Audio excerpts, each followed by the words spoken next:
Hey everyone, welcome to episode number 2 of the Myths of Christmas. Today's myth: Jesus was born in a cave with a bunch of animals around him because the local hotel in Bethlehem was full.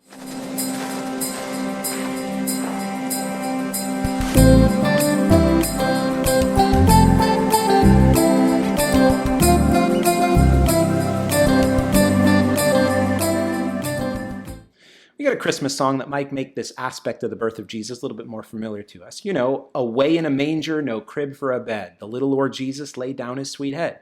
Or even another verse, right? The cattle are lowing, the baby awakes, but the little Lord Jesus no crying he makes. Well, this Christmas hymn first appeared in America in the late 1800s, and some ascribe at least a couple of the verses to Martin Luther, but that's often disputed. So in order to bring some clarity, let's talk about the last phrase in Luke chapter 2, verse 7. It says, "There was no place for them in the inn." Now, we shouldn't take inn to mean hotel room, like the way that we think of it in a modern society. There's so many theories about what this inn actually was. Some say it was just an upper room in a house. And that has support from the fact that the Greek word used here in Luke 2 is the same one used to describe the upper room that Jesus had the Passover meal in with his disciples right before his crucifixion. So saying that there was no room for them in this guest room might mean that they just had to sleep in an area of the home typically set aside to keep animals safe from predators and thieves at night. Perhaps other pilgrims had already come back to Bethlehem and had already taken that guest space where there was simply no more room for Mary and Joseph. Now, what's a manger? A manger is not a stable or a big building where animals lived.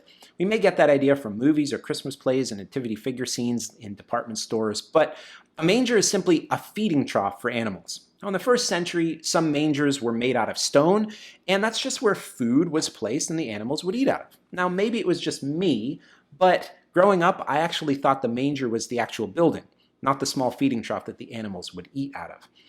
Now, something else that's interesting to note is that there's nothing in the biblical account about a harsh innkeeper or unwelcoming townspeople that kind of slam the doors in the face of this pregnant couple rushing around looking for a place to have a baby.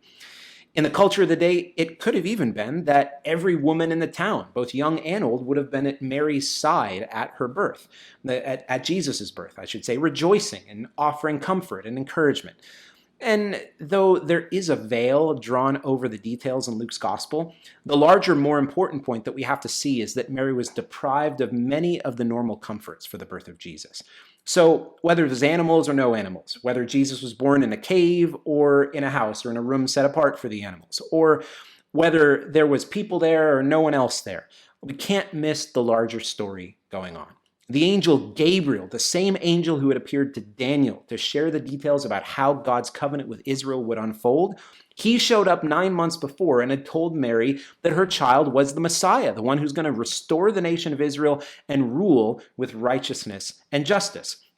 Now, the prophets say that this king would be esteemed and honored not just by the nation of Israel, but by all the nations. Now, we can't let our overfamiliarity with the story rob us of the awe and the wonder of what's really happening here, and especially what the birth of Jesus means for the continuing story of Israel as the nation through which God promised to bless all the other nations.